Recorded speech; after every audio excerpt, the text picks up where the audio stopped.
Hello my dear friends, स्वागत है आप सभी का आप सभी के प्यारे से यूट्यूब चैनल लर्न विद विमल मिश्रा में।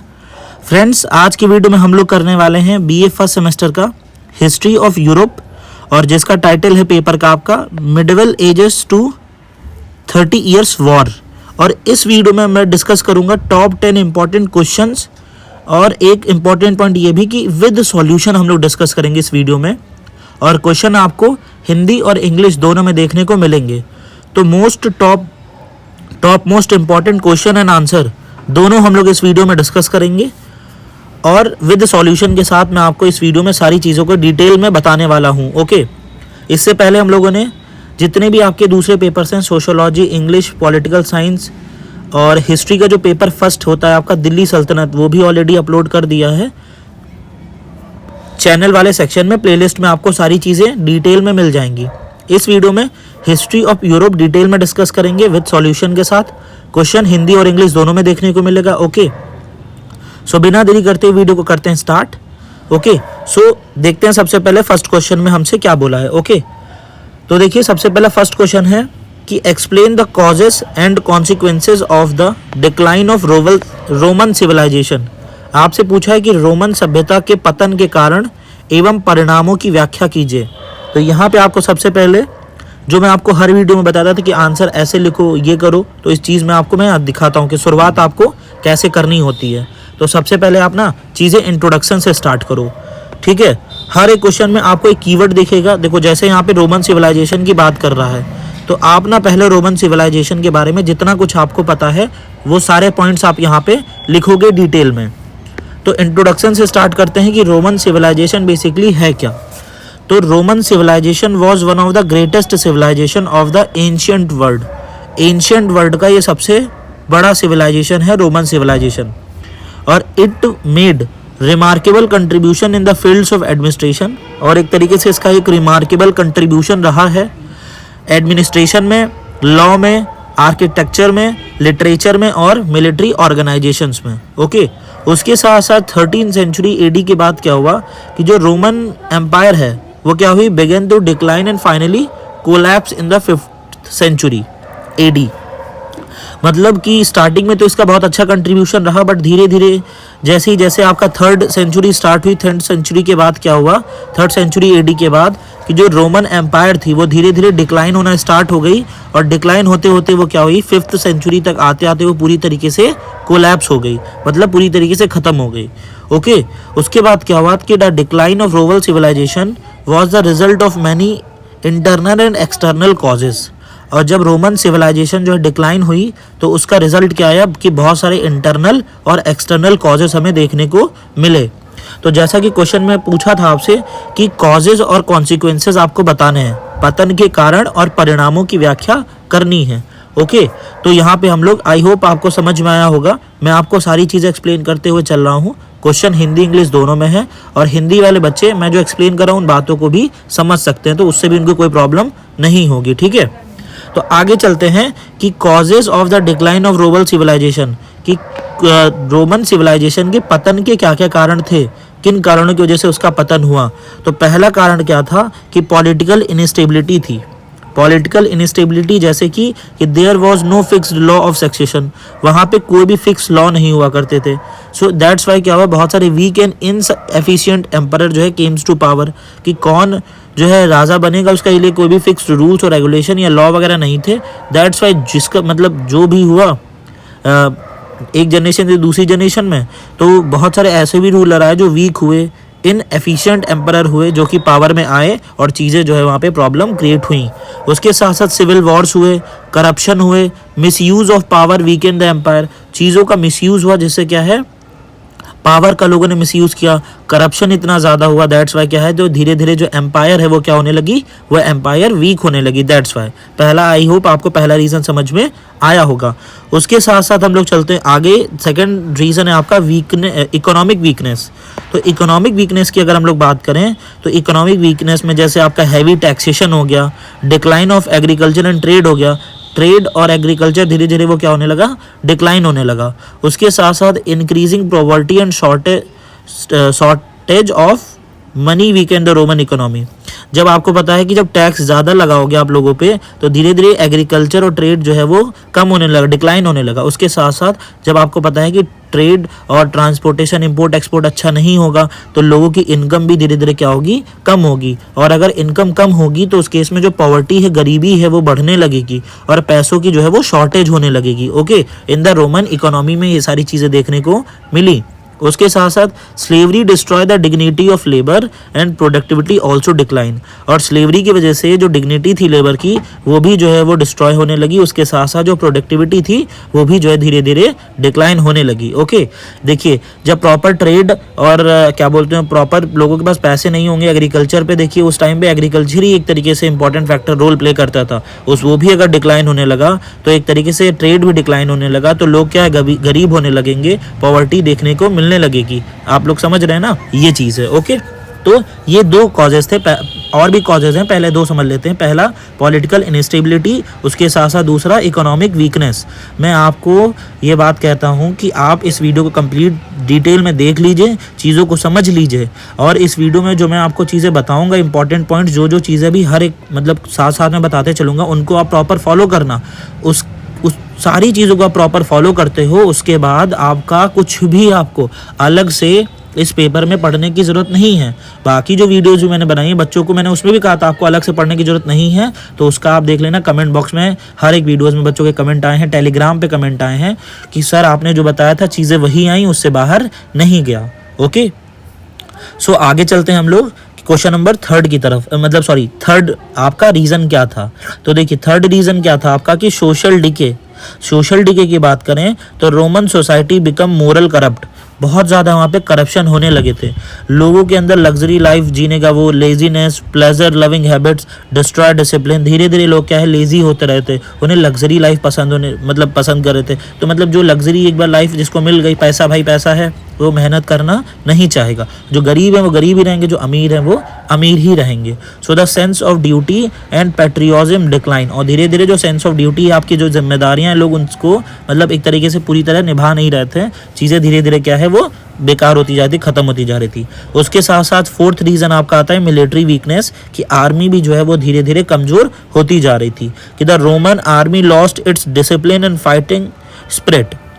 धीरे धीरे वो भी क्या है, रोमन आर्मी जो है वो अपनी डिसिप्लिन को खो रही थी और फाइटिंग स्पिरिट को, मतलब लोग लड़ने की क्षमता धीरे धीरे उनकी कम हो रही थी। उसके साथ साथ many foreign mercenaries were recruited who were not loyal to Rome. और बहुत सारी दैट्स वाई जब अपने देश की आर्मी अच्छे से वर्क नहीं कर रही है तो भाई आप फॉरेन से लोगों को मंगाओगे, अदर कंट्रीज से, तो अदर कंट्रीज़ के लोग जो है जितना अपने देश के लोग अपने देश के लिए जितना जो है समर्पित रहते हैं, चीज़ें अच्छे से करते हैं, उतना बाहर के देशों के लोग ऐसी अच्छे से चीज़ें नहीं करेंगे। यस और नो। उसके साथ साथ आगे चलें तो अगला है आपका बारबेरियन इन्वेजन। ठीक है, रिपीटेड अटैक्स, बहुत सारे अटैक्स भी हुए, गोथ्स के, वंडाल्स के, हून्स के एंड अदर जर्मन ट्राइब्स के, shattered the empire in 746 AD। ठीक है, इस केस में क्या हुआ कि बहुत सारे फॉरेनर मतलब या फिर ट्राइब्स लोगों ने अटैक भी किया। ठीक है, उस अटैक की वजह से जो रोमन सिविलाइजेशन थी वो भी क्या हुई, डिक्लाइन हुई। ओके, आई होप आपको ये फोर्थ और फिफ्थ रीज़न भी समझ में आया होगा। तो देखो एग्जाम में जब आंसर लिखना तो इंट्रोडक्शन लिखना। ठीक है, इंट्रोडक्शन लिखने के बाद, इंट्रोडक्शन जब आप लिखना उसके बाद आप जो है ये 5 कॉजेज़ को पहले अलग से लिखना कि causes of decline of Roman civilization, 5 point एक पेज पे लिखना सिस्टमेटिक। उसके बाद 2 पेज ही हो गए, 2 या बोलो 1.5 पेज। उसके बाद आप आगे वाले पेज से इन 5 पॉइंट को एक्सप्लेन करिएगा, समझे ना, 5 पॉइंट्स को। इससे आपका क्या है पेज थोड़ा ज़्यादा एक्स्ट्रा लेंगे और क्वेश्चन की थोड़ी लेंथ भी ज़्यादा लगेगी। उसके बाद अब इनको एक्सप्लेन करना। अब आते हैं थर्ड पॉइंट पे। अगला पॉइंट है कि कॉन्सिक्वेंसेस क्या पूछे हैं, तो वैसे ही अगले पेज पे आप कॉन्सिक्वेंसेस को पॉइंट वाइज पहले लिख देना, जो भी पॉइंट्स मैं बताने जा रहा हूँ। उसके बाद उसको डिफाइन करना अगले पेजेस से, समझ रहे हो ना। तो ये प्रॉपर स्ट्रैटेजी इसको फॉलो करना। उसके साथ साथ एक इंपॉर्टेंट पॉइंट और बता दूँ, मेरा टेलीग्राम ग्रुप है, कमेंट बॉक्स में मैंने उसका लिंक पिन कर दिया, आप उसको ज्वाइन कर लो। अगर कोई भी डाउट अभी भी रह जाता है कि पर्सनली आप टेलीग्राम पे भी मुझसे मैसेज करके पूछ सकते हो, मैं वहाँ पे भी आपके हर एक सॉल्यूशन प्रॉब्लम का प्रोवाइड कर दूंगा। बहुत सारे बच्चों ने पूछा भी, उन्हें तभी भी दिक्कत रह जाती इतना बताने के बाद भी। ठीक है, तो आप टेलीग्राम ग्रुप को ज्वाइन कर लें, कमेंट बॉक्स में मैंने उस लिंक को पिन कर दिया है।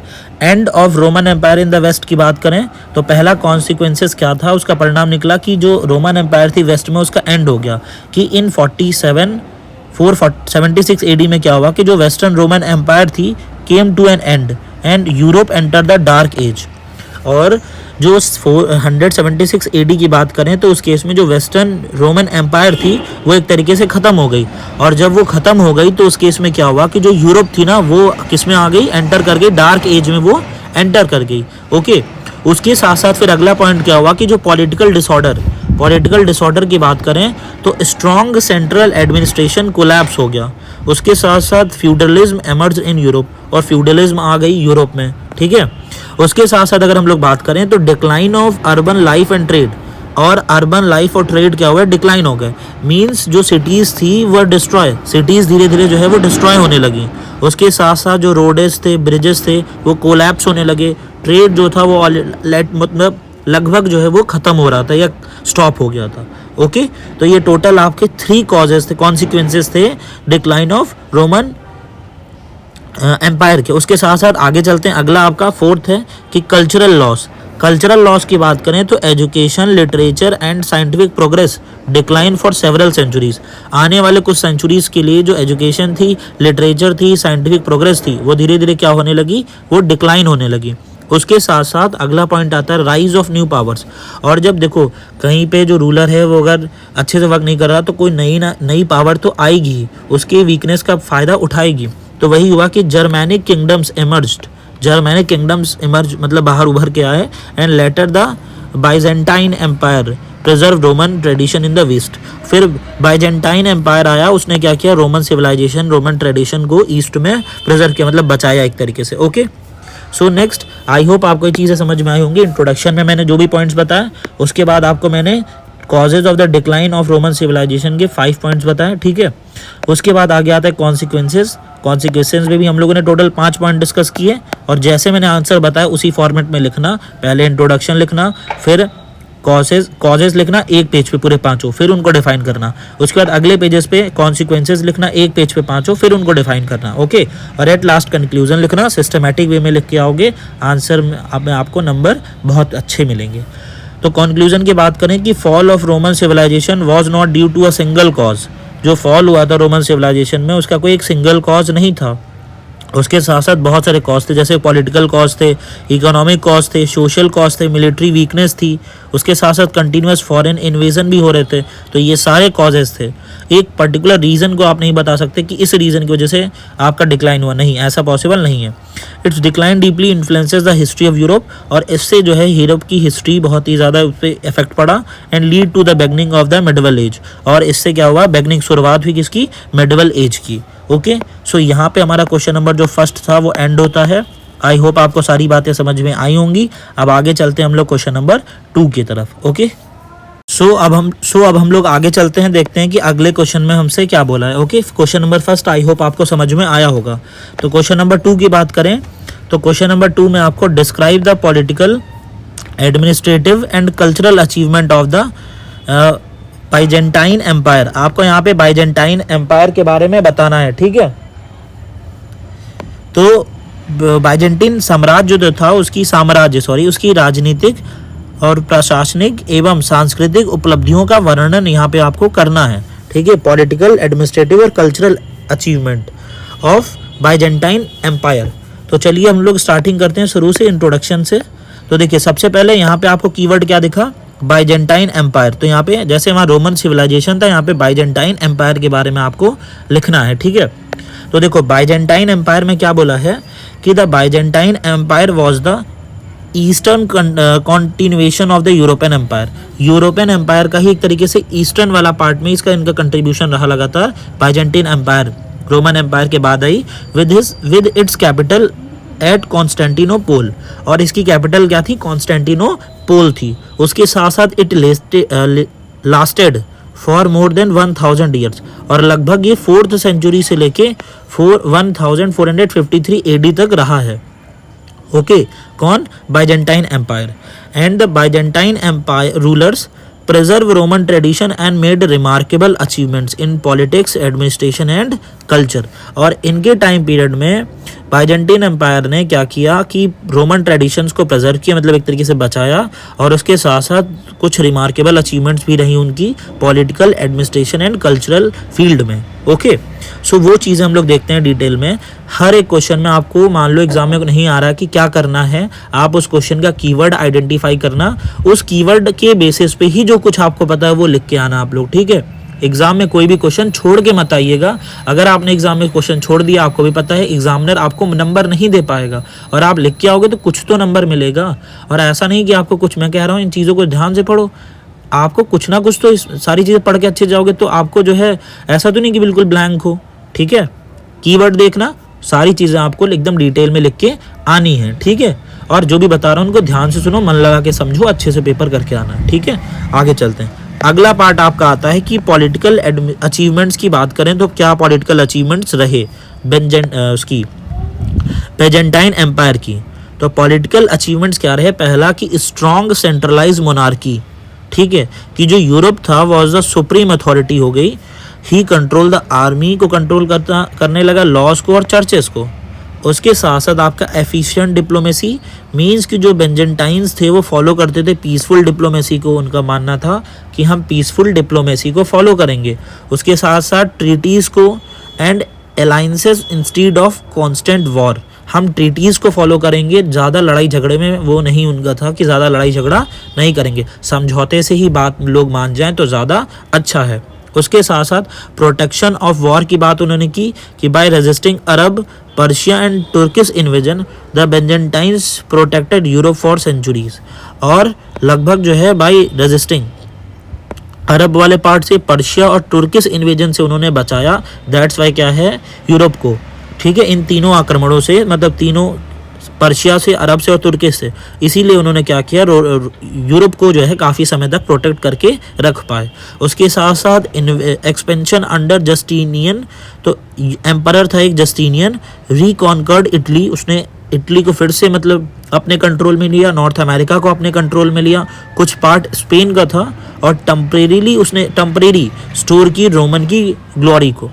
ओके, ये 4 आपके पॉइंट थे किसके, पॉलिटिकल अचीवमेंट्स के। ओके, फिर से कह रहा हूँ इंट्रोडक्शन के बाद इन 4 पॉइंट्स को अलग से लिख लेना एक पेज पे, उसके बाद इनको आप एक्सप्लेन करना फिर से हेडिंग डाल के कि पॉलिटिकल अचीवमेंट्स एक्सप्लेनेशन। ओके, उसके बाद आगे आपका आता है एडमिनिस्ट्रेटिव अचीवमेंट्स। तो एडमिनिस्ट्रेटिव अचीवमेंट्स में बेसिकली आपका क्या था कि codification of Roman laws, means कि the greatest achievement was Justinian code. एक कोड था जिसको कॉर्पस जूरियस सिविल्स भी बोलते हैं, which becomes the foundation of the modern European law. और ये क्या बन गया, फाउंडेशन बन गया किस चीज़ का, मॉडर्न यूरोपियन लॉज का। उसके साथ साथ एफिशिएंट ब्यूरोक्रेसी की बात करें तो एडमिनिस्ट्रेशन वॉज सिंपैथेटिक, एडमिनिस्ट्रेशन जो होता था वो सिंपैथेटिक होता था, प्रोफेशनल एंड वेल ऑर्गेनाइज्ड होता था।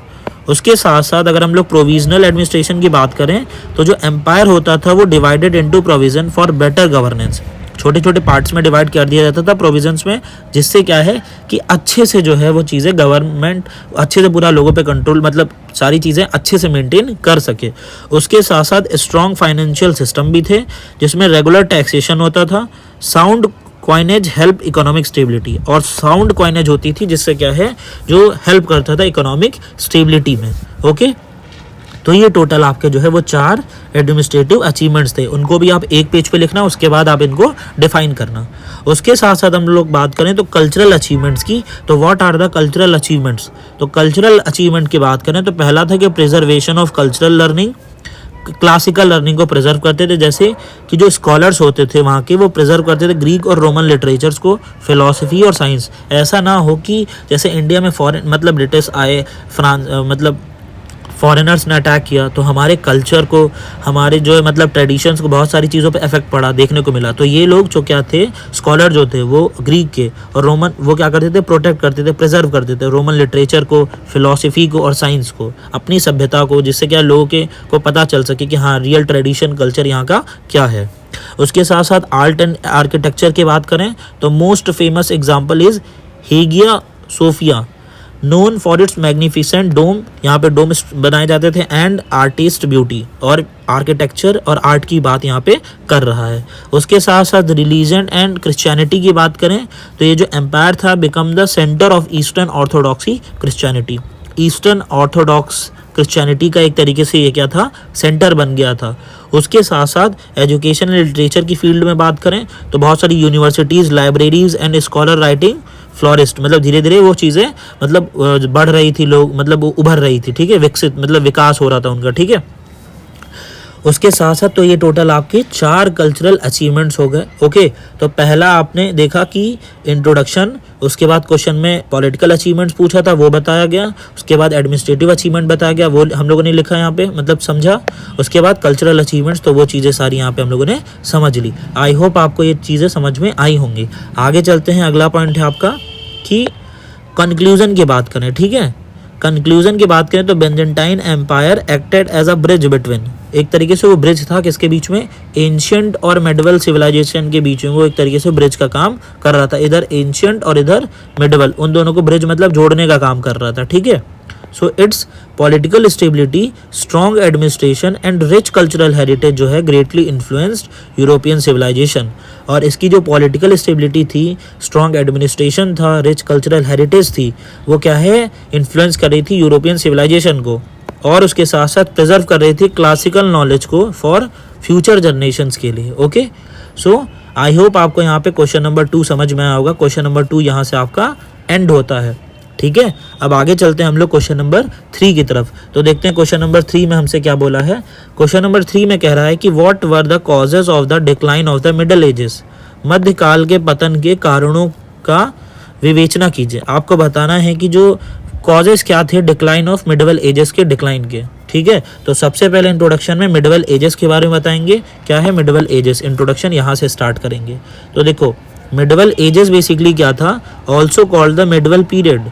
मिडल एज आपकी जो थी, मिडल एज, इस मिडल एज को हम लोग क्या है, सॉरी मिडल एज को हम लोग मिडल एज भी बोलते हैं, ठीक है। ये चीज़ आप लोग याद रखिएगा, मिडल पीरियड, ओके, ये मिडल एज को। उसके साथ साथ लास्टेड फ्रॉम अबाउट क्या टाइम पीरियड रहा, 5th century to 15th century तक, और it was categorize by feudalism से कैटेगराइज किया जाता है। डोमिनेंस ऑफ द चर्च, ये चीज़ देखी गई, फ्यूडलिज्म देखी गई, डोमिनेंस देखा गया चर्चेस का, और लिमिटेड साइंटिफिक प्रोग्रेस देखी गई। But by the 14th to 15th century this system began to weak and finally gave way to modern age. और 14 से लेके 15 सेंचुरी के टाइम पीरियड में धीरे धीरे जो सिस्टम है वो कमज़ोर होता रहा, और फाइनली जो मॉडर्न एज है वो क्या हुई, फाइनली गेव वे, और एक रास्ता मिल गया मॉडर्न एज को, ठीक है। और मॉडर्न एज फाइनली जो है यहाँ से स्टार्ट होने लगी, system began to weaken and finally system जो है 14 to 15 century middle age weak होने लगा और मॉडर्न एज की स्टार्टिंग होने लगी। तो several political, social, economic and intellectual factors were responsible for the decline of middle edges. तो बहुत सारे intellectual factors, economic factor, social factor, political factors थे जो कि रिस्पॉन्सिबल थे किसके, डिक्लाइन ऑफ मिडल एजेस के लिए। तो वो क्या फैक्टर, इंपॉर्टेंट फैक्टर्स हैं, वो सारी चीज़ें मैं जो है आपको यहाँ पे डिटेल में बताने वाला हूँ। तो देखिए क्या फैक्टर्स थे। पहला फैक्टर देखते हैं कि causes of the decline of the middle age. तो पहला कॉज क्या था आपका कि डिक्लाइन ऑफ फ्यूडलिज्म का डिक्लाइन, मीन्स कि आपको पता है कि जो फ्यूडलिज्म थी वो एक तरीके से बैकबोन हुआ करती थी मेडिवल सोसाइटी की। सो धीरे धीरे जैसे ट्रेड और जो टाउन्स थे वो क्या करने लगे, फ्यूडल लॉर्ड्स की वजह से जो पावर थी वो, जैसे जो growth of trade and towns reduces the power of feudal lords, जैसे जैसे ट्रेड बढ़ा, टाउन्स बढ़े, ठीक है, तो उससे क्या हुआ कि जो पावर होती थी फ्यूडल लॉर्ड्स की वो धीरे धीरे कम होने लगी। और उसके साथ साथ जो पीजेंट्स होते थे began to move to the cities, peasants को जो है वो सिटीज़ की तरफ जाना पड़ा, किस चीज़ के सर्च में, वर्क्स के लिए और फ्रीडम के लिए, और which weakened the feudal system. That's why धीरे धीरे जो फ्यूडल सिस्टम था वो कमज़ोर होने लगा। क्यों? क्योंकि पीजेंट जो है वो सिटीज़ की तरफ मूव करने लगे वर्क और फ्रीडम के लिए, ठीक है। क्योंकि यहाँ पे ट्रेड और टाउन्स जब है ओवर, धीरे धीरे जब ग्रोथ हुआ ट्रेड और टाउन्स में, तो जो पावर थी फ्यूडल लॉर्ड्स की वो कम होने लगी, और जब पावर कम होने लगी तो लोगों को जो फ्यूडल, जो बेसिकली पीजेंट्स होते थे, उन्हें जो है वो वर्क और फ्रीडम के लिए बाहर जो है जाना पड़ा। दैट्स वाई फ्यूडल सिस्टम जो हो गया वो धीरे धीरे कम होने लगा। ठीक है, अगला पॉइंट बात करें तो rise of towns and trade की बात करें तो जैसा मैंने बताया कि टाउन्स और ट्रेड जो वो राइज करने लगे। Means the revival of commerce leads to the growth of town. धीरे धीरे जो revival of commerce lead to the growth of towns जो है वो ग्रोथ उनकी होने लगी। और new middle class called the बॉर्जियोसी।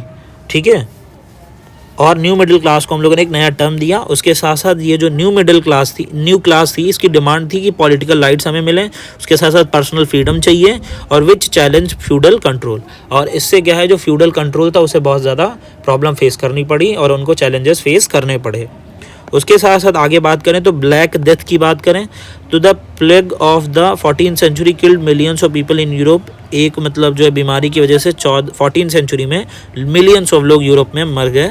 उसके बाद massive loss of population cause labour. जब आपको पता है जैसे यहाँ कोरोना आया था उस टाइम बहुत बुरा टाइम पीरियड था इंडियंस के लिए, वैसे ही इनके लिए भी जो है 14th सेंचुरी बहुत ही ज़्यादा बुरा टाइम पीरियड हुआ था। तो इस केस में बहुत ही ज़्यादा जो है लेबर शॉर्टेज देखने को मिली, इकोनॉमिक कोलैप्स देखने को मिला, सोशल अनरेस्ट देखने को मिली और जो मेडिवल इंस्टीट्यूशंस थे वो धीरे धीरे क्या होने लगे, वीक होने लगे। ओके, तो ये कॉजेज़ आपके क्या थे, decline, causes of decline of middle edges.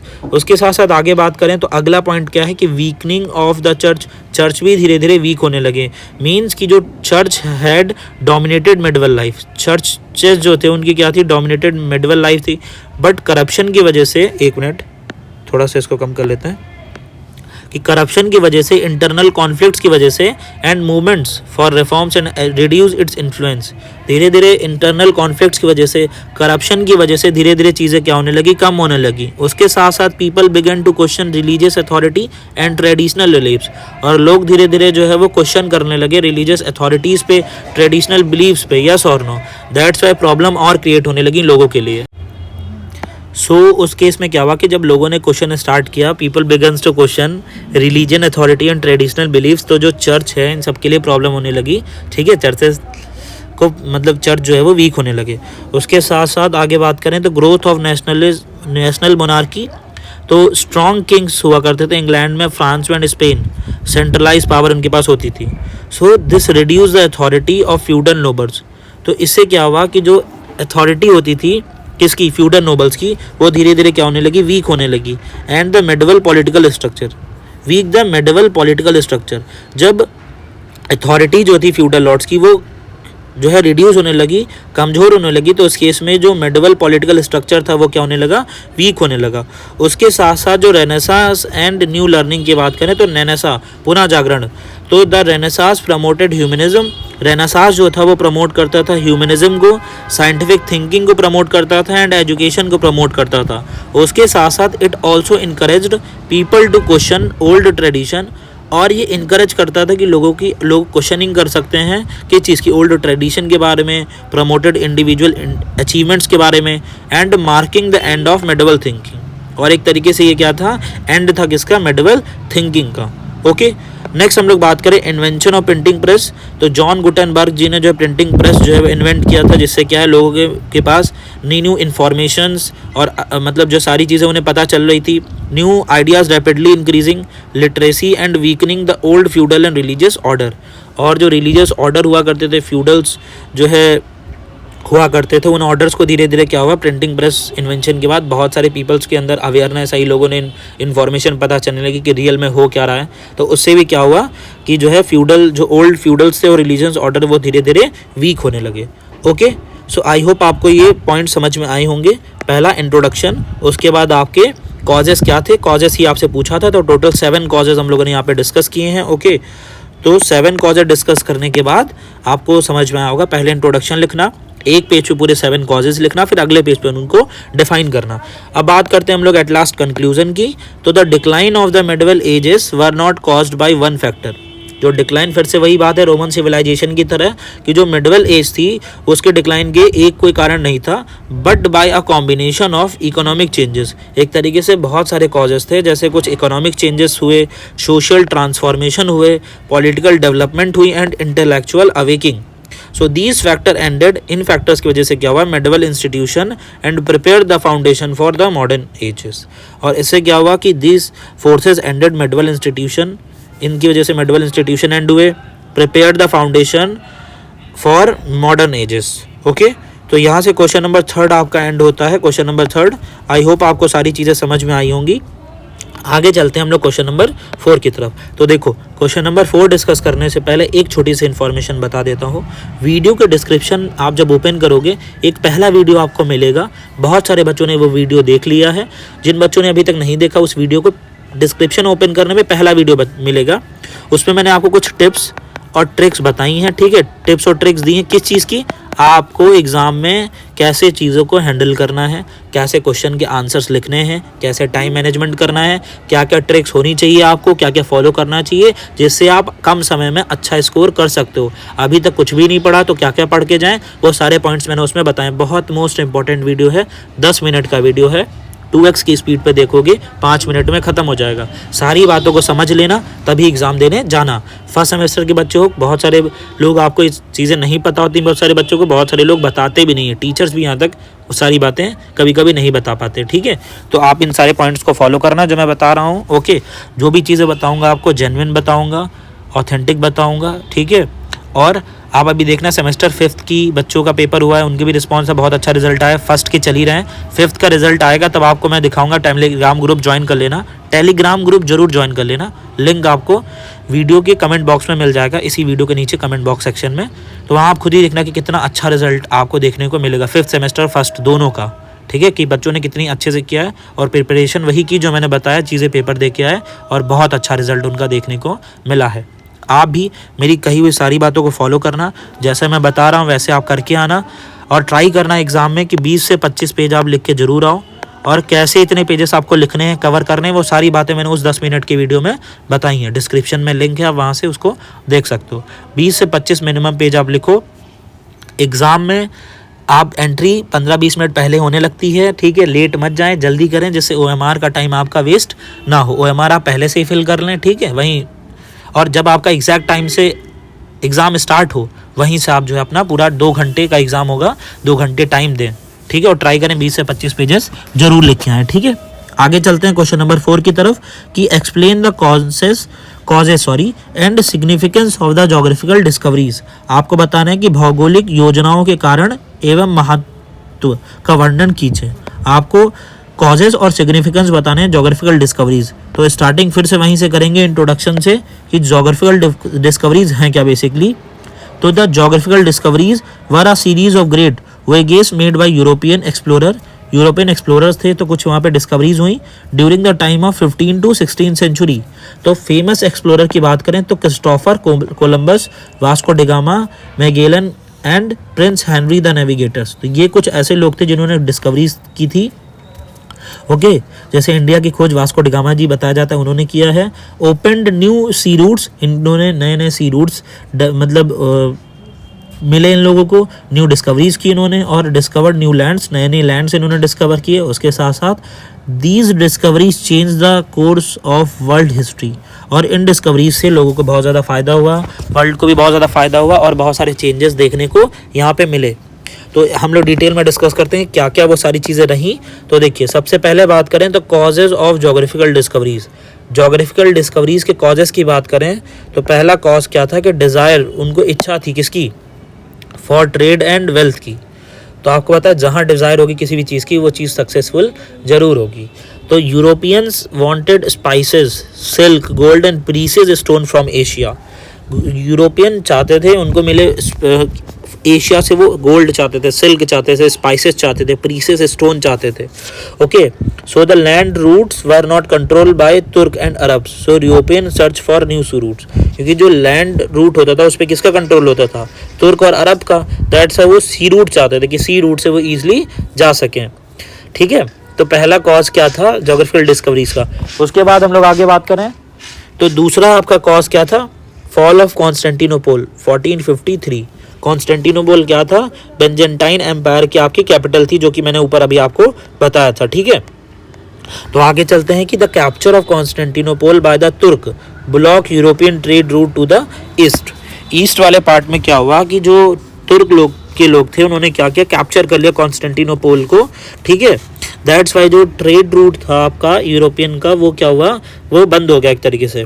और this force Europeans to find alternative routes, और दैट्स वाई इनके पास अब कोई ऑप्शन नहीं बचा, बिना मतलब अल्टरनेटिव रूट वो फाइंड ही करना पड़ेगा। ओके, अब जैसे मान लो आपको घर के जाने का रास्ता यहाँ से यहाँ तक है, अब किसी ने यहाँ पे मतलब ब्लॉक कर दिया है या वॉल बना दी है, तो आपको भाई दूसरा रास्ता ढूंढना पड़ेगा, इधर घूम फिर के जाना ही पड़ेगा, नहीं समझे। वैसे ही प्रॉब्लम इन लोगों के साथ भी थी। Spirit of adventure and curiosity की बात करें, इनके मन में क्या था, क्यूरियोसिटी थी इनके लोगों के अंदर, ठीक है। उसके साथ साथ डिज़ायर थी नॉलेज को जानने के लिए, करेज था, और दे वांटेड टू एक्सप्लोर, ठीक है, वो एक्सप्लोर करना चाहते थे, और know about the unknown world, और अननोन वर्ल्ड के बारे में ये जानना चाहते थे, दैट्स वाई। ओके, उसके साथ साथ आगे बात करें तो अगला है आपका इम्प्रूवमेंट इन नेविगेशन। तो invention of the compass, astrolabe, better ships and improvement maps made long sea voyages possible. भाई नई नई चीज़ें डिस्कवर हुई, मैप्स देख मतलब क्या यूज़ किया इन लोगों ने, शिप्स का, ठीक है, कंपस का, ठीक है, जिससे क्या है नए नए सी जो है रूट्स डेवलप हुए और ईजिली ये जो ट्रैवलर्स है वो ट्रैवल कर सके। Support of king and rulers की बात करें तो kings of Portugal and Spain supported explorers to increase their wealth and power. और जो किंग हुआ करते थे पोर्चुगल्स के और स्पेन के, ये सपोर्ट भी करते थे एक तरीके से एक्सप्लोरर्स को, जिससे क्या है उन्हें वेल्थ भी मिलेगी और पावर भी मिलेगी। ओके, सो नेक्स्ट पॉइंट है कि spread of Christianity. So missionaries wish to spread Christianity in new land.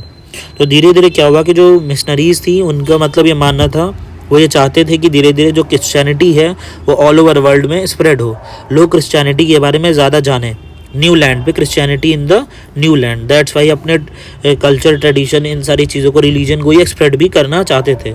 Okay, उसके साथ साथ ये आपका टोटल कॉजेज़ हुए किसके, जोग्राफिकल डिस्कवरीज के। व्हाट आर द कॉजेज़, तो टोटल 6 कॉजेज़ हैं, ठीक है। इंट्रोडक्शन के बाद अब एक पेज पे इन 6 कॉजेज़ को लिखना, उसके बाद इन नेक्स्ट पेज पे इन 6 कॉजेज़ को आप प्रॉपर एक्सप्लेन करिएगा। उसके साथ साथ आगे चलते हैं, what are the significance of geographical discoveries, क्या सिग्निफिकेंस रहे जोग्राफिकल डिस्कवरीज का। तो पहला सिग्निफिकेंस रहा आपका कि expansion of world trade, world trade का एक्सपेंशन हुआ, जैसे कि new trade routes connected Europe, नए नए ट्रेड रूट्स जो है वो कनेक्ट हुए यूरोप के साथ, जैसे एशिया, अफ्रीका, अमेरिका, ठीक है। उसके साथ साथ इंटरनेशनल ट्रेड भी जो है वो डे बाय डे धीरे धीरे चीज़ें इंक्रीज़ हुई। उसके साथ साथ राइज हुआ न्यू पावर, यूरोपियन पावर, जैसे पोर्चुगल, स्पेन, इंग्लैंड, फ्रांस, ये धीरे धीरे बिकम जो है पावरफुल नेशन बनने लगे। ओके, उसके साथ साथ बिगनिंग, शुरुआत होने लगी कोलोनाइजेशन की, जैसे मैनी न्यू कॉलोनीज़ वर इस्टाब्लिश, एशिया में न्यू कॉलोनीज़ बनी, अफ्रीका में बनी, अमेरिका में बनी, इंडिया को ही देख लो, इंडिया भी बहुत टाइम तक कॉलोनीज़ बनी जब फॉरेन इन्वेजर्स आए, फॉरेन जो है आपके ट्रेडर्स आए उससे। ओके, उसके साथ साथ कुछ कल्चरल एक्सचेंज भी देखने को मिले, जैसे exchange of ideas, goods, crops and knowledge to place between continents. अलग अलग ट्रेडिशन को, अलग अलग कल्चर को, अलग अलग रिलीजन को हम लोगों ने जाना। उसके साथ साथ कुछ इकोनॉमिक ग्रोथ भी हुई, जैसे कि Europe become rich due to the new markets, new market की वजह से यूरोप जो है धीरे धीरे रिच होने लगा, रिसोर्सेज की वजह से, and leading the growth of capitalism, और कैपिटलिज्म की भी ग्रोथ हुई। देखो इंडिया से वो लोग जो है फाइनेस्ट क्वालिटी का स्पाइसेस आपका जो होता था, गोल्ड आपका जो होता था, रॉ मटेरियल जो होता था, फाइनेस्ट गुड्स जो होते थे वो सब लेके जाते थे। उसके बाद फॉरेन में उसे क्या है हाई रेट पे, हाई प्राइस पे उसे सेल करते थे, और उससे क्या है अच्छा अर्निंग जो है वो गेन करते थे, और वेल्थ भी उनकी इंक्रीज होती थी। दैट्स वाई वो और ज़्यादा मतलब जो है इंडिया से या अदर कंट्रीज, मतलब बेसिकली इंडिया को ही देखा जाए, ठीक है। आगे बात करें, ये टोटल आपके 5 सिग्निफिकेंस रहे, इन 5 सिग्निफिकेंस को एक पेज पे लिखना, उसके बाद आगे उन चीज़ों को आप एक्सप्लेन करिएगा। तो एट लास्ट हम लोग कंक्लूजन की बात करें तो जोग्राफिकल डिस्कवरी जो है they mark the beginning of the modern age. एक तरीके से ये क्या थी, बिगनिंग थी, शुरुआत थी मॉडर्न एज की। And they connected different parts of the world, और different parts of world connect हुए एक दूसरे से, एंड बहुत सारे political, economic and cultural changes देखने को मिले, और यहाँ पे मॉडर्न सिविलाइजेशन हमें देखने को मिलती है। ओके, सो यहाँ से क्वेश्चन नंबर 4 आपका जो होता है वो एंड होता है। आई होप आपको सारी चीज़ें समझ में आई होंगी। मैंने कंप्लीट ट्राई किया पूरी तरीके से कि आपको सारे पॉइंट जो है डिटेल में समझ में आए। आगे चलते हैं, अगला क्वेश्चन है आपका क्वेश्चन नंबर 5। सो हम लोग आगे चलते हैं। क्वेश्चन नंबर 5 में क्या बोला है कि discuss the main features of the renaissance in Italy. बहुत इंपॉर्टेंट क्वेश्चन है, बहुत बढ़िया क्वेश्चन है कि इटली में पुनः जागरण की मुख्य विशेषताओं की चर्चा कीजिए। तो आपको सबसे पहले रेनेसांस के बारे में बताना है इटली में, तो शुरू से शुरुआत करेंगे इंट्रोडक्शन से। तो देखिए, जो रेनेसां है was a great cultural movement. Renaissance एक तरीके से क्या है, एक ग्रेट कल्चरल मूवमेंट है दैट बिगन इन इटली, जो कि कहाँ शुरुआत हुई, जिसकी इटली में, इन द 14th सेंचुरी में, and later spread to the other part of Europe. Renaissance की जो शुरुआत है वो बेसिकली इटली में हुई है, ठीक है। और ये रेनेसां के बारे में आप हर सब्जेक्ट में पढ़ोगे, इंग्लिश में भी आता है देखने को, हिस्ट्री में तो पढ़ते ही हो। 14th सेंचुरी में, फिर धीरे धीरे अदर यूरोपियन कंट्रीज़ में ये स्प्रेड होना स्टार्ट हुआ। उसके साथ साथ जो वर्ड आपका रेनेसां है, इसका मतलब होता है rebirth, means it marks the revival of ancient Greek and Roman learning and brought a new spirit. क्या ब्रॉट करता है, न्यू स्पिरिट ऑफ इंक्वायरी और क्रिएटिव एंड प्रोग्रेस के बारे में, मतलब चेंजेस के बारे में एक तरीके से। ओके, सो आगे चलते हैं, डिटेल में डिस्कस करते हैं कि what are the main features of the renaissance in Italy. क्या मेन फीचर थे रेनेसां के इटली में। तो पहला मेन फीचर क्या था, ह्यूमैनिज्म। तो ह्यूमैनिज्म बेसिकली क्या था, एक तरीके से कोर आइडिया था रेनेसां का। उसके साथ साथ it emphasize the dignity, dignity को एम्फेसाइज करता है, worth and ability of human beings, और ह्यूमन बींग्स की एबिलिटी को। उसके साथ साथ education now focused on literature, literature पे फोकस करता है, हिस्ट्री पे फोकस करता है, philosophy and the study of classical text, और क्लासिकल टेक्स्ट पे, इन सारी चीज़ों पे उसकी स्टडी पे फोकस करता है, ठीक है। आगे हम लोग बात करें रिवाइवल ऑफ क्लासिकल लर्निंग। तो during the time of renaissance many scholars studies Greek and Roman work of philosophy, art, science and literature, ठीक है। और बहुत सारे एंशिएंट राइटर भी रहे, जैसे प्लूटो, एरिस्टोटल और सीसेरो बिकम पॉपुलर अगेन। और ये लोग क्या हुए, बहुत ही ज़्यादा पॉपुलर हुए। इनके बारे में हम लोग पॉलिटिकल साइंस, हिस्ट्री और सारी चीज़ों में पढ़ते हैं। उसके साथ साथ डेवलपमेंट देखने को मिला आर्ट एंड आर्किटेक्चर में। तो एक बहुत इटालियन रेनेसां के टाइम में produce greatest artist Leonardo da Vinci, ठीक है, माइकल एंजेलो एंड रैफेल।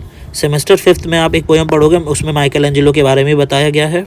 उसके साथ साथ लियोनार्डो दा विंची आपने जानते ही, मोनालिसा की पेंटिंग, ये इनके बारे में भी आप जानते हैं। उसके साथ साथ art become more realistic, art जो थी इस टाइम की बहुत ही ज़्यादा रियलिस्टिक लगती थी, बैलेंस्ड एंड ब्यूटीफुल लगती थी। उसके साथ साथ आर्किटेक्चर जो था was inspire by classical Rome design, और यहाँ का आर्किटेक्चर जो था एक तरीके से इंस्पायर होता था किससे, क्लासिकल रोमन डिज़ाइन से। तो ये आपके 3 फीचर्स हैं। आगे चलते हैं, और भी फीचर्स हैं। तो अगला फीचर है कि new spirit of individualism means कि people began to value personal talent. लोग जो है वो मतलब एक तो ये रिस्पेक्ट करते थे पर्सनल टैलेंट की और उनके अचीवमेंट्स की। उसके साथ साथ writers and artist sign their work and sought fame and recognization. Artist और राइटर्स अपना जो है साइन करते थे वर्क को, ठीक है। उसके साथ साथ स्प्रेड ऑफ एजुकेशन लिटरेचर, धीरे धीरे जो स्कूल्स होते थे, यूनिवर्सिटीज़ जो हैं वो धीरे धीरे डेवलप होने लगी, रैपिडली उनकी ग्रोथ होने लगी। और literature was written in the local language, और आपका जो लिटरेचर होता था वहाँ का वो लोकल लैंग्वेजेस में लिखा जाता था, एज वेल एज लैटिन में भी लिखा जाता था, ठीक है। उसके साथ साथ डिक्लाइन ऑफ चर्च कंट्रोल की बात करें तो although religious remain important, religions important था, people began to question the absolute authority of the church. People question करने लगे एब्सोल्यूट अथॉरिटी के बारे में चर्च की, एंड थिंक मोर फ्रीली, और मोर फ्रीली लोग जो है इसके बारे में मतलब जो है सोचने लगे, ठीक है। तो टोटल ये आपके क्या थे, 7 मेन फीचर्स थे किसके, रेनेसां के इन इटली में। ओके, तो इंट्रोडक्शन की बात की हम लोगों ने, उसके बाद 7 फीचर्स देखे। आई होप आपको ये 7 फीचर समझ में आए होंगे, ठीक है। और एट लास्ट हम लोग कंक्लूजन पे चलते हैं। तो कंक्लूजन की बात करें तो renaissance in Italy transform European society. जो रेनेसां आया इटली में उसने ट्रांसफॉर्म किया यूरोपियन सोसाइटी को, बहुत सारे चेंजेस देखने को मिले। उसके साथ साथ इट एंडेड मेडिवल थिंकिंग, और मेडिवल थिंकिंग को उसने जो सोच थी उसको ख़त्म किया, और मॉडर्न वर्ल्ड की तरफ जो है प्रोग्रेस की तरफ, किसमें, आर्ट की तरफ, एजुकेशन की तरफ, साइंस एंड कल्चर की तरफ जो है चीज़ें धीरे धीरे डेवलपमेंट होने लगी, और न्यू थिंकिंग जो है वो न्यू चेंजेस देखने को मिले हम लोग को। ओके, सो यहाँ से आपका क्वेश्चन नंबर जो 5 था वो आपका जो हो गया, क्वेश्चन नंबर 5 वो एंड हो गया। आगे चलते हैं हम लोग क्वेश्चन नंबर 6 की तरफ। तो देखते हैं क्वेश्चन नंबर 6 में क्या बोला है। तो अब हम लोग देखते हैं कि क्वेश्चन नंबर 6 में क्या बोला है। तो क्वेश्चन नंबर 6 में कह रहा है कि describe the spread of renaissance in other European countries. अभी तक हम लोगों ने देखा इटली, वाले पार्ट में और रेनेसां में क्या क्या चेंजेस हुए। अब बोल रहा है कि अन्य यूरोपियन देशों में पुनः जागरण के प्रसार का वर्णन कीजिए। ठीक है, spread of renaissance in other European countries. तो देखो यहाँ पे स्टार्टिंग करेंगे अगेन इंट्रोडक्शन से कि आपको पता है कि ये देखो मैं फिर से नहीं बताऊंगा, ये सारी चीज़ आपको रेनेसां के बारे में ऑलरेडी मैंने बता दिया। इटली में शुरुआत हुई, ठीक है, ट्रांसफॉर्म हुआ, न्यू चीज़ें मतलब देखने को मिली आर्ट में, एजुकेशन में, साइंस में, लिटरेचर में। ओके, तो इंट्रोडक्शन इसका सेम ही है। अब हम लोग यहाँ पे बात करते हैं spread of renaissance in Europe में अदर कंट्रीज़ का। देखो क्वेश्चन आपसे एग्जाम में एक पर्टिकुलर कंट्री और रेनेसां को रिलेट करते हुए पूछ सकता है कि डिफाइन रेनेसां, ठीक है, and spread of renaissance in other countries. जैसे फ्रांस बोल दिया, इंग्लैंड, उसके बारे में आपको लिखना होगा। ठीक है, तो यहाँ से पार्ट्स में भी आपसे पूछ सकता है, तो उसके लिए भी आप रेडी रहना चीज़ों को डिटेल में समझने के लिए। रेनेसां इन फ्रांस की अगर हम लोग बात करें तो renaissance reached France during the reign of king Francis one. किस टाइम पे रेनेसां आया, किंग का नाम याद रखना, हाईलाइट करके लिखना, अच्छा मार्क्स आपको मिलेगा। तो Italian artist and scholars were invited to the French court. French के कोर्ट्स में इटालियन आर्टिस्ट को इन्वाइट किया गया, स्कॉलर्स को इन्वाइट किया गया, ठीक है, और बहुत सारे फ्रेंच के राइटर्स लाइक जो है Rabelais and Montaigne promoted humanist ideas. उन्होंने प्रमोट किए ह्यूमनिस्ट आइडियाज़ को। Art and architecture flourished in France, और आर्ट और आर्किटेक्चर जो है वो फ्लोरिस्ड हुआ फ्रांस में। उसके साथ साथ ये तो बात होगी फ्रांस की, ठीक है। अब हम लोग बात करते हैं किसकी, इंग्लैंड की। तो इंग्लैंड की बात करें तो ये उस टाइम पे जो क्वीन होती थी वो क्वीन एलिजाबेथ वन थी, ठीक है। और सबसे ज़्यादा जो आप लिटरेचर में सबसे ज़्यादा इसके बारे में पढ़ते हो कि influence English literature and drama यहाँ पे सबसे ज़्यादा इन्फ्लुएंस हुआ। और एक फेमस यहाँ पे राइटर आए जिनका नाम है विलियम शेक्सपियर। इनकी बहुत सारी पोएम्स आप सारी चीज़ें पढ़ते हो और बहुत टॉप नाम आता है सबसे ज़्यादा विलियम शेक्सपियर। मोरलोव का और थॉमस मोर का reflected renaissance ideas of humanism and individualism. इन्होंने क्या किया, रिफ्लेक्ट किया रेनेसांस के आइडियाज़ को, किसके, ह्यूमनिज्म और इंडिविजुअलिज्म को, ठीक है। तो ये हो गया फ्रांस और इंग्लैंड की बात। आगे चलते हैं, जर्मनी की बात करें तो जर्मनी में क्या हुआ कि the renaissance in Germany was closely linked with the reformation. और जो रेनेसां था जर्मनी में वो क्लोजली लिंक्ड था किससे, रिफॉर्मेशन से। तो स्कॉलर्स लाइक जैसे कि Erasmus and Reuchlin spread classical learning. इन दो स्कॉलर्स ने जो यहाँ पे स्प्रेड किया क्लासिकल लर्निंग को, एजुकेशंस को, printing and religious reforms, strength in intellectual life. और धीरे धीरे चेंजेस देखने को मिले एजुकेशन फील्ड में, प्रिंटिंग फील्ड में और रिलीजियस रिफॉर्म्स वाली फील्ड में। ओके, उसके साथ साथ आगे चलते हैं तो आगे आपका आता है रेनेसां इन स्पेन। स्पेन की अगर हम लोग बात करें तो Spain experience cultural development under ruler like Ferdinand and Isabella. दो यहाँ पे रूलर थे, फर्डिनेंड और इसाबेला। ओके, तो इस टाइम पे क्या हुआ, बहुत सारे कल्चरल डेवलपमेंट देखने को मिले स्पेन में। उसके साथ साथ जो यूनिवर्सिटीज़ थी वर यूनिवर्सिटीज़ इस्टेब्लिश हुई, और लिटरेचर और आर्ट जो उसमें बहुत सारे चेंजेस देखने को मिले, वो भी बहुत ज़्यादा फ्लोरिस्ड हुई। उसके साथ साथ करवेंटेस बिकम फेमस, एक राइटर थे, इनका नाम आप याद रखना, ये बहुत ज़्यादा फेमस हुए। ओके, उसके साथ साथ नीदरलैंड में बात करें रेनेसां की तो cities like Antwerp and Burgess become centre of art and trade. And Dutch renaissance जो थे, डच के रेनेसांस प्रोड्यूस फेमस पेंटर। और ये क्या प्रोड्यूस करते थे, फेमस पेंटर्स को प्रोड्यूस करते थे एंड प्रमोट करते थे एजुकेशन एंड साइंटिफिक थिंकिंग को, ये लोग जो है वो बहुत ही ज़्यादा प्रमोट करते थे। ओके, तो ये पार्ट हुआ हमारा रेनेसां का अदर कंट्रीज़ में। ऊपर वाला क्वेश्चन जो भी रेनेसां का डिस्कस किया और ये वाला क्वेश्चन दोनों मिक्स में भी आ सकता है। रेनेसां से कोई भी क्वेश्चन आए, कुछ भी पूछे, ये जो दो मैंने क्वेश्चन बताए हैं इन्हीं का पूरा कंटेंट छाप देना। रेनेसां अगर मान लो घुमा फिरा के, कभी कभी एग्जाम में ये भी होता है कि एक ही क्वेश्चन को घुमा फिरा के पूछ रहा है, तो आप उन्हीं क्वेश्चंस को अटैम्प्ट करना, ठीक है। और घुमा फिरा के रेनेसां पूछ लेना, तो ये रेनेसां वो रेनेसां, ये सारी बातों को यूरोप में और नीदरलैंड में, स्पेन में रेनेसां क्या था, साइंटिफिक डिस्कवरीज क्या थी, ठीक है, वो सारी बातों को आप लिख के जरूर आना, ठीक है। और जितने रेनेसां वाले हैं उन्हीं को अटेम्प्ट करना और आंसर को यही रखना, बस ऊपर नीचे कर करके लिखते रहना, ठीक है। ये चीज़ है, आप इस चीज़ को ऐसे फॉलो करना और रेनेसां को जरूर अटेम्प्ट करना, ठीक है। आगे चलते हैं, रेनेसां जरूर पूछा जाएगा, ठीक है। आगे चलते हैं, अगला क्वेश्चन है आपका कि कंक्लूजन की बात करें तो renaissance spread across European through trade. Renaissance धीरे धीरे यूरोप में ट्रेड के थ्रू मतलब स्प्रेड हुआ, ट्रेवलर के थ्रू, प्रिंटिंग के थ्रू और लॉयर पैट्रॉनजी के through. So through it developed different in each country. It brought intellectual freedom development हुई, cultural progress हुआ, laid the foundation of modern European civilization. और ये क्या था, एक तरीके से फाउंडेशन था मॉडर्न यूरोपियन सिविलाइजेशन का. ओके, सो यहाँ से आपका क्वेश्चन नंबर 6 जो है वो एंड होता है. आई होप आपको सारे पॉइंट समझ में आए होंगे. चलते हैं क्वेश्चन नंबर 7 की तरफ. जैसा मैंने आपको बताया कि डिस्क्रिप्शन में पहला वीडियो है, उसे देखना मत भूलना 10 मिनट का. उससे आपको एग्ज़ाम में और ज़्यादा हेल्प होगी. बहुत सारे टिप्स और ट्रिक्स मैंने बताए जो आपको एग्ज़ाम में फॉलो करने चाहिए. अक्सर बच्चे वो चीज़ नहीं करते और आखिर में उनकी बैक आ जाती है या उन्हें फिर से इंप्रूवमेंट का पेपर देना पड़ता है. ठीक है, उस वीडियो को देखना. टेलीग्राम ग्रुप जो है वो डिस्क्रिप्शन में लिंक है, टेलीग्राम ग्रुप को ज़रूर ज्वाइन करिएगा. उस पर भी अगर आपको कोई डाउट रहता है पर्सनली मुझे मैसेज करके, ग्रुप में मैसेज अलाउ नहीं है, उसमें सिर्फ मैं ही भेज सकता हूँ. पर्सनली आप मुझे मैसेज करके चीज़ें पूछ सकते हो. ठीक है, अगर कोई डाउट रहता है. ओके, आगे बात करते हैं क्वेश्चन नंबर 7. तो क्वेश्चन नंबर 7 देखते हैं. क्वेश्चन नंबर 7 में कह रहा है कि explain the causes and effect of reformation in Germany. तो जर्मनी में जो सुधार आंदोलन के कारणों एवं प्रभावों की व्याख्या कीजिए कि जर्मनी में क्या कॉजेस थे और इफेक्ट पड़े reformation in Germany, effect of the reformation in Germany. तो शुरुआत करेंगे इंट्रोडक्शन से कि जैसा कि आपको पता है कि जो रिफॉर्मेशन है was a great religious movement of the 16th century. Reformation जो था वो क्या है, ग्रेट रिलीजियस मूवमेंट है 16th सेंचुरी का. उसके साथ साथ इट बिगन इन, कहाँ शुरुआत हुई, जर्मनी में, under the leadership of Martin Luther के मतलब लीडरशिप में यहाँ पे जो है जर्मनी में बहुत सारे जो है चेंजेस देखने को मिले. And the movement aimed to remove the, और ये जो मूवमेंट स्टार्ट हुआ उसका एम क्या था, evils of Roman Catholic church के जो एविल्स थे उन्हें हटाना. एंड ब्रिंग रिलीजियस रिफॉर्म्स, और रिलीजियस रिफॉर्म को लेके आना. उसके साथ साथ it had deep political, social and religious effect on Germany and Europe. और इसका बहुत ही ज़्यादा पॉलिटिकल, सोशल और रिलीजियस इफेक्ट रहा है किसका, ऑन जर्मनी पे और यूरोप पे. ओके, आई होप आपको ये चीज़ें समझ में आई होंगी. आगे चलते हैं. अगला पॉइंट है आपका कि what are the causes of the reformation in Germany. क्या कॉजेज रहे, क्यों रिफॉर्मेशन की ज़रूरत पड़ी जर्मनी में, उसके बारे में हम लोग यहाँ पे डिटेल में डिस्कस करेंगे. तो पहला ये कि जो मार्टिन लूथर ने चर्च पे जो इतना ज़्यादा क्वेश्चनिंग की मार्टिन लूथर ने, वो क्यों किया, मार्टिन लूथर क्यों, मतलब एक ही बार में मतलब ये सारी चीज़ें उनके मन में ऐसे क्यों आई.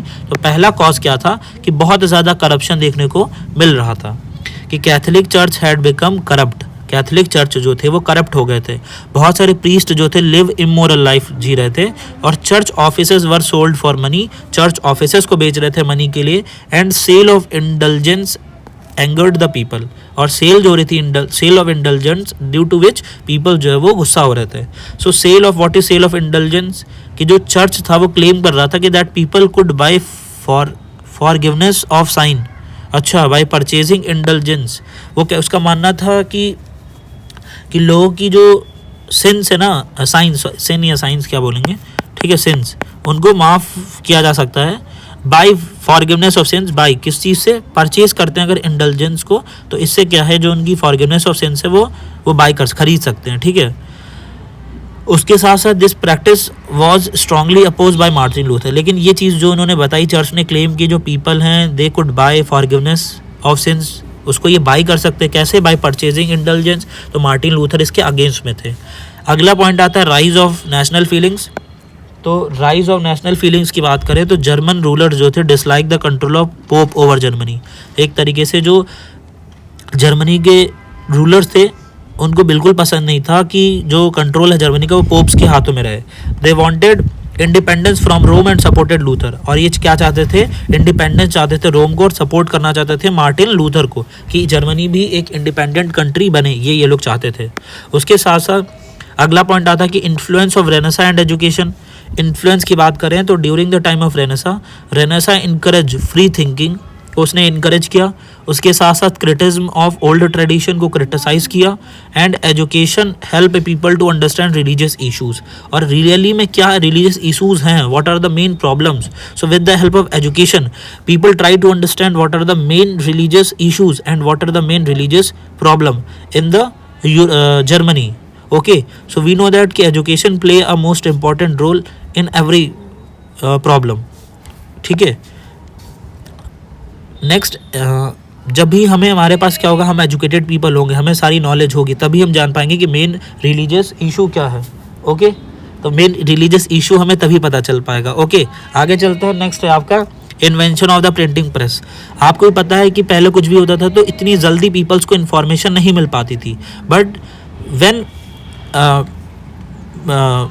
What is the name, printing press invent किया था, हाँ, जॉन गुटरबर्ग जी ने जब प्रिंटिंग प्रेस इन्वेंट किया तो उसके बाद जो है लूथर के आइडियाज़ थे वो स्प्रेड क्विकली। आज के टाइम में टेलीविज़न, न्यूज़पेपर, इंटरनेट के थ्रू हम लोग क्या है ऑल ओवर वर्ल्ड में क्या हो रहा है तुरंत इन्फॉर्मेशन विद इन सेकेंड में हमें पता चल जाती है। तो दैट्स वाई जो लूथर के आइडियाज़ थे कि लूथर जो थे वो राइट हैं या रॉन्ग है, तो उनके स्प्रेड जो है आइडियाज़ स्प्रेड होने लगे due to the printing press की वजह से। और हिज 95 थीसिस 570s में वर वाइडली रीड, और इन्होंने 95 थीसिस लिखे 1570s में, और वो क्या है लोगों ने मतलब जब न्यूज़पेपर उसमें प्रिंटिंग प्रेस की वजह से वो चीज़ें पब्लिश हुई तो लोगों के बारे में पता चला कि हाँ हमारे कंट्री में जर्मनी में कितना ज़्यादा करप्शन है, क्या क्या चीज़ें जो है मार्टिन लूथर बिल्कुल सही कह रहे हैं और वो क्या क्या चेंजेस लाना चाहते हैं। ओके, उसके साथ साथ आगे चलते हैं। उसके साथ साथ नेक्स्ट पॉइंट है आपका कि effect of Renaissance in Germany. Effect की बात करें कि रेनेसा का क्या इफेक्ट रहा जर्मनी में, तो पहला इफेक्ट रहा कि राइज ऑफ प्रोटेस्टेंटिज्म, कि मैनी जर्मन जो थे उन्होंने एक्सेप्ट कर लिया लूथर की टीचिंग्स को and form the protest church. देखो, रोमन कैथोलिक चर्च और प्रोटेस्टेंट चर्च ये दो चीज़ें हैं, इसके बारे में आप अभी यूरोप आगे भी पढ़ोगे तो डिटेल में देखोगे, ठीक है, कि हर बार जो रूलर आया उसने किसी ने प्रोटेस्टेंट को सपोर्ट किया, किसी ने कैथोलिक को सपोर्ट किया, ठीक है।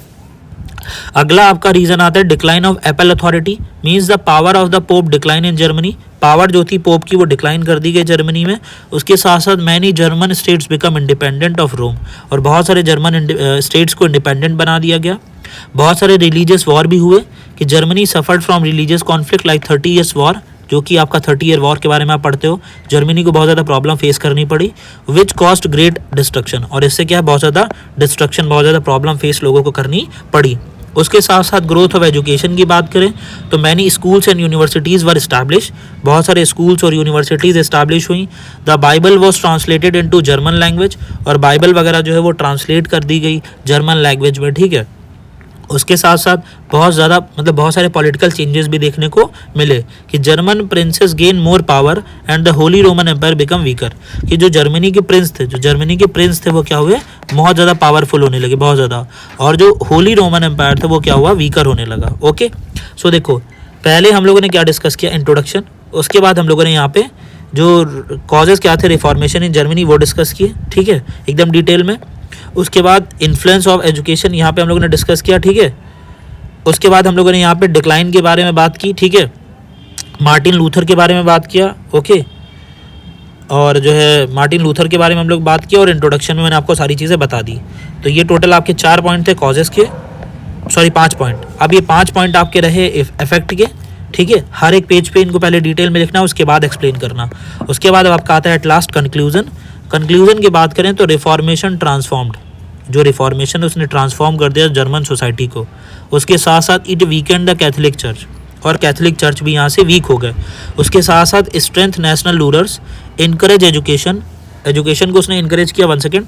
उसके साथ साथ and led the foundation of modern Europe, और क्या हुआ फाउंडेशन किस चीज़ का foundation, lead the foundation of modern Europe, और मॉडर्न यूरोप जो था उसके क्या किया फाउंडेशन हुआ मॉडर्न यूरोप का। ओके, आई होप आपको सारी चीज़ें समझ में आई होंगी। आगे चलते हैं, अगला है आपका क्वेश्चन नंबर 8। यहाँ पे क्वेश्चन नंबर आपका जो 7 है, 7th क्वेश्चन वो एंड होता है। अब हम लोग आगे चलते हैं क्वेश्चन नंबर 8 की तरफ, तो देखते हैं क्वेश्चन नंबर 8 में क्या बोला है। क्वेश्चन नंबर 8 में कह रहा है कि what was the counter reformation, evaluates its importance. आपको बताना है कि प्रतिकार सुधार आंदोलन क्या था, काउंटर रिफॉर्मेशन के बारे में आपको बताना है, और इसके महत्व का मूल्यांकन कीजिए।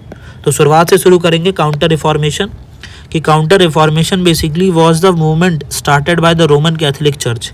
काउंटर रिफॉर्मेशन एक तरीके से एक मूवमेंट था जो कि किसने स्टार्ट किया, रोमन कैथोलिक चर्च ने। कहाँ पे स्टार्ट किया, in the 16th century to oppose the protestant reformation. जो काउंटर रिफॉर्मेशन आपका ये है, ये काउंटर रिफॉर्मेशन बेसिकली उसकी शुरुआत किसने की थी, काउंटर रिफॉर्मेशन की शुरुआत की रोमन कैथोलिक चर्च ने। किस चीज़ के लिए, 16th सेंचुरी में काउंटर रिफॉर्मेशन स्टार्ट किया गया टेंथ रिफॉर्मेशन को प्रोटेस्ट करने के लिए, कि वो प्रोटेस्ट करें उसके अगेंस्ट में, and to reform its own institution. Its main aim was to remove corruption, इसका मेन एम था करप्शन का रिमूव करना, रिस्टोर करना डिसिप्लिन को, stop the spread of Protestantism को ये नहीं चाहते थे कि ये चीज़ें स्प्रेड हों, इसको स्टॉप करना चाहते थे। तो यहाँ पे हम लोग बात करें what was the counter Reformation. Counter reformation क्या है? तो काउंटर रिफॉर्मेशन बेसिकली 1545 से स्टार्ट हुआ और 17th सेंचुरी तक लगभग रहा है, और इसके कुछ जो है कैथोलिक चर्च टुक सेवरल इंपॉर्टेंट स्टेप्स। क्या क्या स्टेप्स उन्होंने लिए कि पहला काउंसिल ऑफ ट्रेंट बनाया उन्होंने, जिस ठीक है 1545 से 1563 तक ये रहा। उसके बाद उन्होंने सोसाइटी बनाई जीजस की, ठीक है, उसके बारे में डिटेल में लिखा है, वो चीज़ पढ़ लेना। उसके बाद उन्होंने जो है इनक्विशंस की बात करें तो several courts were set up to punish those who oppose Catholic teachings, और कुछ जो है कोर्ट्स वगैरह बनाए गए जिसमें क्या है लोगों को पनिश किया जाएगा अगर आप कैथोलिक चर्च को अपोज करोगे, कैथोलिक टीचिंग्स को। उसके साथ साथ इंडेक्स ऑफ फॉरबिडन बुक्स, कि many books considered harmful to Catholic faith were ban. बहुत सारी बुक्स जो है वो मतलब एक तरीके से लूथर का, मार्टिन लूथर का अपोज किया जाने लगा, और ऐसा माना जाने लगा कि जो वो हैं आपके कौन, मार्टिन लूथर, उनकी जो बुक्स मतलब थी या फिर और भी बुक्स थी जो रोमन कैथोलिक्स मतलब कैथोलिक चर्च के बारे में एक तरीके से जो अपोजिट में बातें बताता था, तो उसको क्या है इन लोगों ने बैन कर दिया। उसके साथ साथ हम लोग आगे बात करें, so what are the importance of the counter Reformation. Counter Reformation की ज़रूरत ही क्यों थी? तो पहला मेन पॉइंट क्या है कि strengthening of the Catholic church, Catholic church की स्ट्रेंथ को बढ़ाने के लिए इन्होंने क्या किया, काउंटर रिफॉर्मेशन स्टार्ट किया। उसके साथ साथ check on Protestantism means to stop the rapid spread of Protestants in country like, ये चाहते थे कि जो प्रोटेस्ट हो रहा है रोमन कैथोलिक का अदर कंट्रीज़ में जैसे Italy, Spain, France and southern Germany, वो चीज़ क्या है ये लोग रोक सकें। उसके साथ साथ ग्रोथ ऑफ एजुकेशन, कि Catholic schools, colleges and universities expanded under Jesuit leadership, इनके अंडरशिप में जो है वो चीज़ें धीरे धीरे एजुकेशन और कॉलेजेस वो मतलब अपने आप को और प्रमोट करने लगे और बढ़ावा देने लगे। Religious stability means it stored confidence among Catholics and protect traditional religious believe, और उन लोगों ने रोमन कैथोलिक्स ने ट्राई किया कि हम अपने जो भी रिलीजन है, ट्रेडिशन है, उसको प्रोटेक्ट करेंगे। उसके साथ साथ it encourage religious art and architecture leading to the development of baroque culture, और ये क्या है एक तरीके से इट इनकरेज रिलीजन, आर्ट और कल्चर को, ये लोग क्या है आर्किटेक्चर को इनकरेज कर रहे थे। ओके, सो देखो यहाँ पे हम लोगों ने इंट्रोडक्शन डिस्कस किया, उसके बाद काउंटर रिफॉर्मेशन क्या है और क्या क्या सेवरल इंपॉर्टेंट स्टेप्स थे वो डिस्कस किए। उसके बाद यहाँ पे इंपॉर्टेंस क्या था काउंटर रिफॉर्मेशन का, कि काउंटर रिफॉर्मेशन क्यों शुरुआत की गई, उसके क्या क्या मतलब उनके मतलब वो क्या चाह रहे थे कि उनके क्या क्या पॉइंट्स थे। उसके साथ साथ एट लास्ट कंक्लूजन पे कंक्लूड करेंगे कि counter reformation save the Catholic church from decline. At last में काउंटर रिफॉर्मेशन जो उसने सेव कर लिया कैथोलिक चर्च को, इसका मेन एम था सेव करना कैथोलिक चर्चेस को, and it strengthened the church, church की पावर को यूनाइट करके रखना, रिवीव्ड रिलीजियस डिसिप्लिन को रिवीव्ड करके रखना, and preserve Catholic influences in many parts of the Europe, और प्रिजर्व करके रखना बहुत सारे कैथोलिक इन्फ्लुएंसेस को इन many parts of the Europe. Okay, I hope आपको सारी चीज़ें समझ में आई होंगी। यहाँ से क्वेश्चन नंबर 8 एंड होता है, आगे चलते हैं क्वेश्चन नंबर 9 की तरफ। तो देखते हैं क्वेश्चन नंबर 9 में क्या कह रहा है, तो discuss the main feature of the European society in the medieval age. मध्यकालीन यूरोप की समाज स्वास्थ्य की प्रमुख विशेषताओं का वर्णन कीजिए। European societies in the medieval age, उसकी मेन फीचर आपको लिखने हैं, ठीक है। तो इंट्रोडक्शन की बात करें तो मिडल एज आपका जो था लगभग टाइम पीरियड क्या था, अबाउट 5 to 15 सेंचुरी तक was an important period in Europe, और एक तरीके से ये इंपॉर्टेंट पीरियड रहा है यूरोप का। तो during this time period European society develop a unique, European society में बहुत ज़्यादा चेंजेस देखने को मिले, social changes, political changes, religious changes and economic system में इन सारी चीज़ों में चेंजेस देखने को मिले। और सोसाइटी में बेसिकली क्या क्या, feudalism, manorial economy and the strong influence of the churches, इन सारी चीज़ों के बारे में देखने मतलब सारी चीज़ें चेंजेस या फिर ये सारी चीज़ें हमें देखने को मिलती हैं।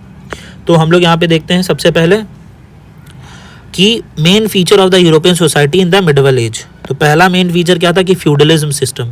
फ्यूडल सिस्टम की बात करें तो फ्यूडल सिस्टम मीन्स क्या है कि during the time of European society में क्या हुआ मिडवल एज के टाइम पीरियड में कि feudalism was the foundation of the medieval society. Feudalism जो था वो क्या था, फाउंडेशन था मिडवल सोसाइटी का, और लैंड जो थी वो मेन सोर्स था किसका, वेल्थ और पावर का। सो किंग्स ने क्या किया, granted lands to nobles to knights and peasants work on the land in return for protection. उसके साथ साथ मैरोनियल सिस्टम इन्होंने इंट्रोड्यूस किया। डोमिनेंस ऑफ चर्च जो रहा कि चर्च जो है वही पावरफुल रहेगा, पोप ही सबसे ज़्यादा पावरफुल रहेंगे। उसके साथ साथ उन्होंने बताया रिगिड सोशल स्ट्रक्चर, इन्होंने डिवाइड कर दिया, क्लर्जीज़ को टॉप पे रखा, फिर नोबैलिटीज़ को रखा, फिर पीजेंट्स और मिडिल क्लास के लोगों को यहाँ पे रखा। ठीक है, स्ट्रक्चर बना दिया इन्होंने, प्रॉपर जो है सोसाइटी को डिवाइड कर दिया।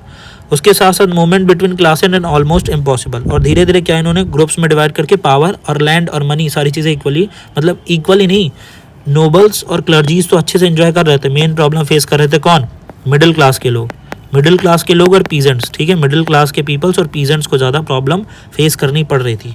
उसके साथ साथ most peoples were farmer, so agriculture was the main occupation on the trade was limited, और एग्रीकल्चर मेन होता था, उस पर भी ये लोग हैवी टैक्सेस इम्पोर्ट कर देते थे। उसके साथ साथ आगे आता है कि लैक ऑफ एजुकेशन की बात करें तो एजुकेशन जो था was mostly control by the church. Education पे ज़्यादातर कंट्रोल किसका रहता था, चर्च का। उसके साथ साथ very few people could reach and right, बहुत कम ही लोग जो है वो पढ़ पाते थे। मिडिल क्लास के पीपल्स के लिए तो ये पॉसिबल ही नहीं हो पाता था कि वो चीज़ें मतलब एजुकेटेड रहें, हो पाएँ, या फिर मतलब बहुत ज़्यादा वो पढ़े लिखे हों।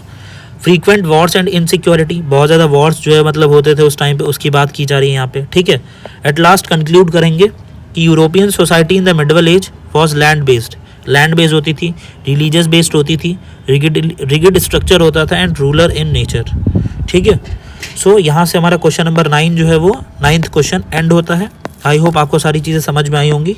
आगे चलते हैं, लास्ट क्वेश्चन नंबर 10, देखते हैं क्या बोला है। एक क्वेश्चन, हाँ ये वाला इंपॉर्टेंट क्वेश्चन है जो कि मैं बताने वाला था कि give an account of the causes, events and result of the 30 year war. मुझे लगा ये क्वेश्चन छूट गया, बहुत इंपॉर्टेंट क्वेश्चन है। 30 वर्ष युद्ध के कारण बताओ कि क्यों हुआ 30 ईयर वॉर, उसकी घटनाएं क्या क्या थी, परिणाम क्या थे, इसका आपको डिटेल में विवरण बताना है, सबसे ज़्यादा इंपॉर्टेंट है। ठीक है, एकदम डिटेल में देखते हैं। ठीक है, डिस्क्रिप्शन में जो पहला वीडियो उसे देखना मत भूलना, टेलीग्राम ग्रुप ज्वाइन जरूर कर लीजिएगा। ठीक है, ओके, नेक्स्ट आगे चलते हैं। डिस्क्रिप्शन में जो वीडियो है, पहला वीडियो, उसका लिंक आप पे टैप करोगे तो जो वीडियो ओपन होगा वो आपके लिए बहुत इंपॉर्टेंट है, बस 10 मिनट का वीडियो है। ओके, तो देखिए इंट्रोडक्शन की बात करें तो 30 ईयर वॉर जो है वो टाइम पीरियड क्या रहा, 1618 से लेके लगभग जो है 1648 तक ये हुआ है आपका। ठीक है, ये बेसिकली टाइम पीरियड आपका रहा है, and was one of the most destructive war रहा है यूरोपियन हिस्ट्री में। ठीक है, सबसे ज़्यादा डिस्ट्रक्टिव, और ये हुआ है बेसिकली रिलीजियस कॉन्फ्लिक्ट, जर्मनी में रिलीजन कॉन्फ्लिक्ट के बीच में। किसके बीच में, कैथोलिक्स और प्रोटेस्टेंट्स के बीच में हुआ है। एक तरफ थे कैथोलिक्स, दूसरी तरफ थे प्रोटेस्टेंट्स। ठीक है, अभी तक आपको ये समझ में आ गया होगा ये कैथोलिक और प्रोटेस्टेंट वाली बात आई कहाँ से, मार्टिन लूथर वाला केस अभी आपको बताया था वहीं से।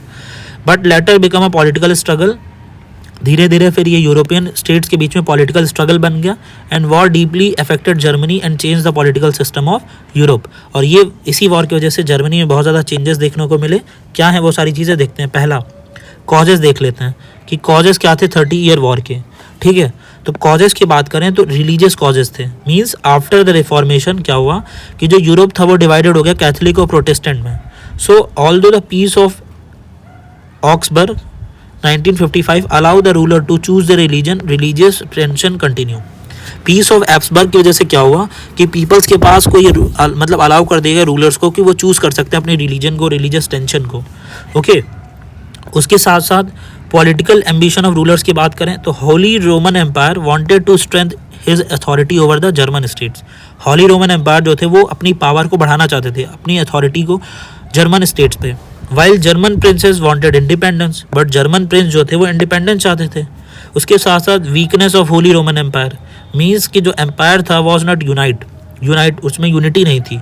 This encourage both internal conflict and foreign intervention. इसकी वजह से क्या हुआ कि इंटरनल कॉन्फ्लिक्ट होते थे बट बाहर के लोग भी इसका मजा उठा लेते थे। उसके साथ साथ बोहेमियन रिवॉल्ट की बात करें जो कि एक इमीडिएट कॉज था, मीन्स कि 1618 में क्या हुआ कि जो प्रोटेस्टेंट नोबल्स थे इन बोहेमियन, उन्होंने रिबेल मतलब प्रोटेस्ट कर दिया अगेंस्ट एम्पायर, फर्डिनेंड सेकंड के against, by throwing his official out of the window, and an event known as the defenestration of Prague, word में प्रोनाउंसिएशन में गड़बड़ हो तो उसके लिए sorry. So this incident started the war.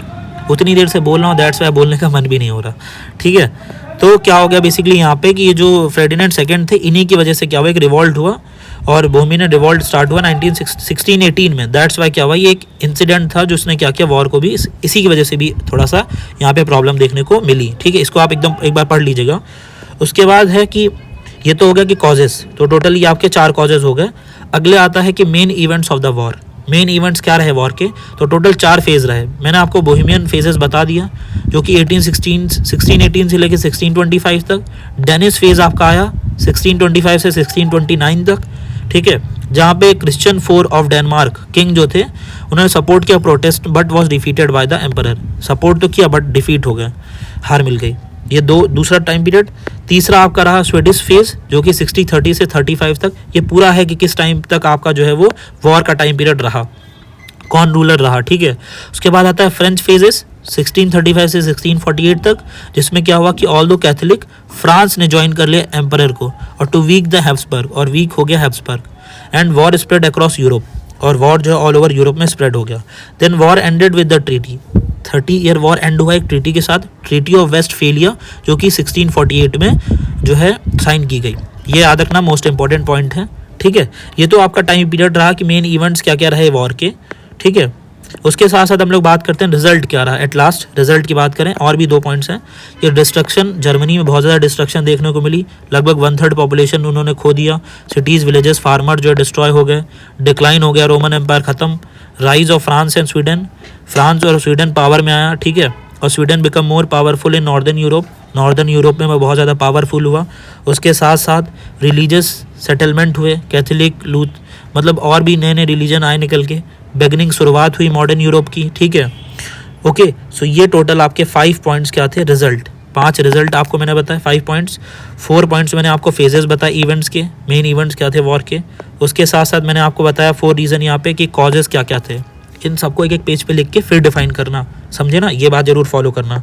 At last conclude करेंगे, 30 year war transform European political and religious, it ended medieval imperial authority, and हो गई, and mark the beginning of the modern European state system. और यहाँ से modern European state system उसकी शुरुआत हो गई। तो आई होप आपको सारी बातें समझ में आई होंगी। जो डिस्क्रिप्शन में वीडियो है 10 मिनट का, उसे ज़रूर देखना, बहुत उससे हेल्प होगी, ओके। और आई होप आपको कैसा लगा वीडियो, कैसी लगी सारी चीज़ें, ओके। आई होप आपको सारी चीज़ें समझ में आई होंगी, कमेंट बॉक्स में ज़रूर बताना। और thank you so much, thank you for watching, और all the very best for your exam. अब हम लोग मिलेंगे नेक्स्ट वीडियो में। टेलीग्राम ग्रुप ज्वाइन कर लेना। किस टॉपिक पे वीडियो चाहिए कमेंट बॉक्स में बताना, मैं जल्द से जल्द उस पर वीडियो अपलोड कर दूंगा। आई होप आपको सारी चीज़ें समझ में आई होंगी। दिल्ली सल्तनत जो आपका है पेपर फर्स्ट ऑलरेडी चैनल पे अपलोड कर दिया है, ये पेपर 2 था, हिस्ट्री कंप्लीट हुआ, ठीक है। Okay, all the best.